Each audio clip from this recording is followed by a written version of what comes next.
Covid-19, comment vous y retrouvez dans les publications scientifiques?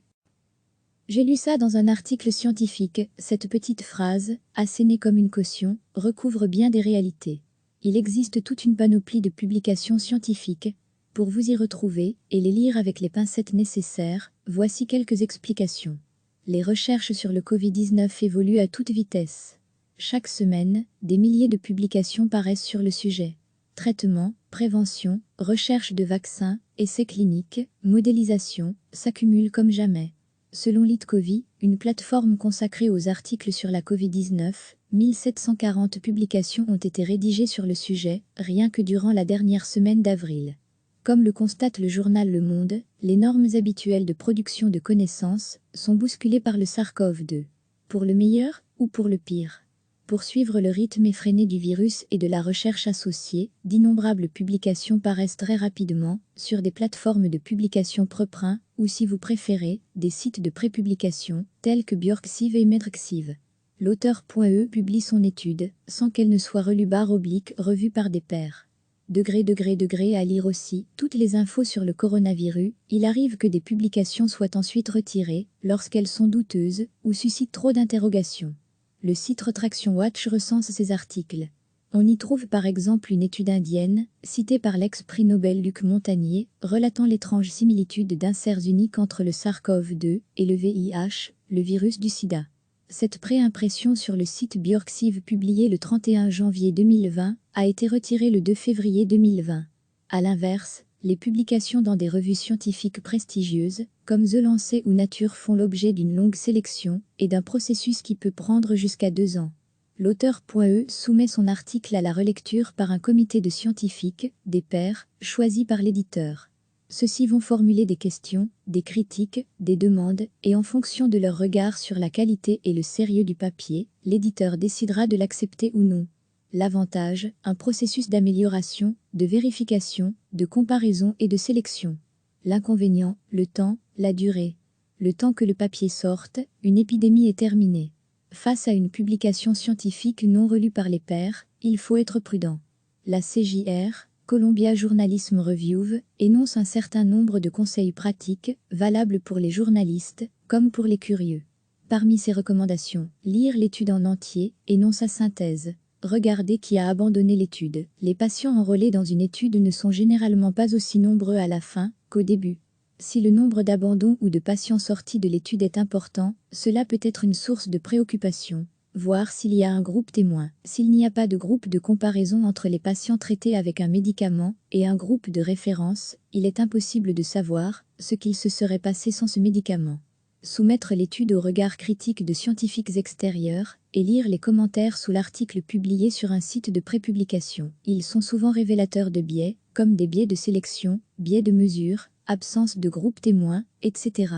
Ainsi, la publication en preprint sur l'administration d'hydroxychloroquine, combinée à l'antibiotique azithromycine, du professeur Didier Raoult, de Méditerranée Infection, a fait l'objet de nombreuses critiques sur sa méthodologie. Malheureusement, l'étude Discovery fort attendue, comparant 4 traitements sur 3200 patients de plusieurs pays européens, n'est toujours pas parue. Les défenseurs de Didier Raoult estimant, de toute façon, que cette étude testant l'hydroxychloroquine seule, et non associée à l'antibiotique en question, fausse les résultats. La polémique n'est pas éteinte, sur ce sujet très émotionnel. Mais la science ne peut fonctionner avec des émotions. Cette crise sanitaire est aussi une épidémie de fausses informations. Elle requiert un regard critique, y compris sur les publications scientifiques.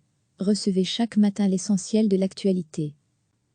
J'ai lu ça dans un article scientifique, cette petite phrase, assénée comme une caution, recouvre bien des réalités. Il existe toute une panoplie de publications scientifiques. Pour vous y retrouver et les lire avec les pincettes nécessaires, voici quelques explications. Les recherches sur le Covid-19 évoluent à toute vitesse. Chaque semaine, des milliers de publications paraissent sur le sujet. Traitement, prévention, recherche de vaccins, essais cliniques, modélisation, s'accumulent comme jamais. Selon LitCovi, une plateforme consacrée aux articles sur la Covid-19, 1740 publications ont été rédigées sur le sujet, rien que durant la dernière semaine d'avril. Comme le constate le journal Le Monde, les normes habituelles de production de connaissances sont bousculées par le SARS-CoV-2. Pour le meilleur ou pour le pire? Pour suivre le rythme effréné du virus et de la recherche associée, d'innombrables publications paraissent très rapidement sur des plateformes de publication preprint ou, si vous préférez, des sites de prépublication tels que Björksiv et Medrxiv. L'auteur.e publie son étude sans qu'elle ne soit relue /revue par des pairs. À lire aussi toutes les infos sur le coronavirus. Il arrive que des publications soient ensuite retirées lorsqu'elles sont douteuses ou suscitent trop d'interrogations. Le site Retraction Watch recense ces articles. On y trouve par exemple une étude indienne, citée par l'ex-prix Nobel Luc Montagnier, relatant l'étrange similitude d'inserts uniques entre le SARS-CoV-2 et le VIH, le virus du sida. Cette préimpression sur le site Björksiv publiée le 31 janvier 2020 a été retirée le 2 février 2020. A l'inverse, les publications dans des revues scientifiques prestigieuses, comme The Lancet ou Nature, font l'objet d'une longue sélection et d'un processus qui peut prendre jusqu'à 2 ans. L'auteur.e soumet son article à la relecture par un comité de scientifiques, des pairs, choisis par l'éditeur. Ceux-ci vont formuler des questions, des critiques, des demandes, et en fonction de leur regard sur la qualité et le sérieux du papier, l'éditeur décidera de l'accepter ou non. L'avantage, un processus d'amélioration, de vérification, de comparaison et de sélection. L'inconvénient, le temps, la durée. Le temps que le papier sorte, une épidémie est terminée. Face à une publication scientifique non relue par les pairs, il faut être prudent. La CJR, Columbia Journalism Review, énonce un certain nombre de conseils pratiques, valables pour les journalistes, comme pour les curieux. Parmi ces recommandations, lire l'étude en entier, et non sa synthèse. Regardez qui a abandonné l'étude. Les patients enrôlés dans une étude ne sont généralement pas aussi nombreux à la fin qu'au début. Si le nombre d'abandons ou de patients sortis de l'étude est important, cela peut être une source de préoccupation. Voir s'il y a un groupe témoin. S'il n'y a pas de groupe de comparaison entre les patients traités avec un médicament et un groupe de référence, il est impossible de savoir ce qu'il se serait passé sans ce médicament. Soumettre l'étude au regard critique de scientifiques extérieurs et lire les commentaires sous l'article publié sur un site de prépublication. Ils sont souvent révélateurs de biais, comme des biais de sélection, biais de mesure, absence de groupe témoin, etc. Ainsi, la publication en preprint sur l'administration d'hydroxychloroquine, combinée à l'antibiotique azithromycine, du professeur Didier Raoult, de Méditerranée Infection, a fait l'objet de nombreuses critiques sur sa méthodologie. Malheureusement, l'étude Discovery fort attendue, comparant 4 traitements sur 3200 patients de plusieurs pays européens, n'est toujours pas parue. Les défenseurs de Didier Raoult estimant, de toute façon, que cette étude testant l'hydroxychloroquine seule, et non associée à l'antibiotique en question, fausse les résultats. La polémique n'est pas éteinte, sur ce sujet très émotionnel. Mais la science ne peut fonctionner avec des émotions. Cette crise sanitaire est aussi une épidémie de fausses informations.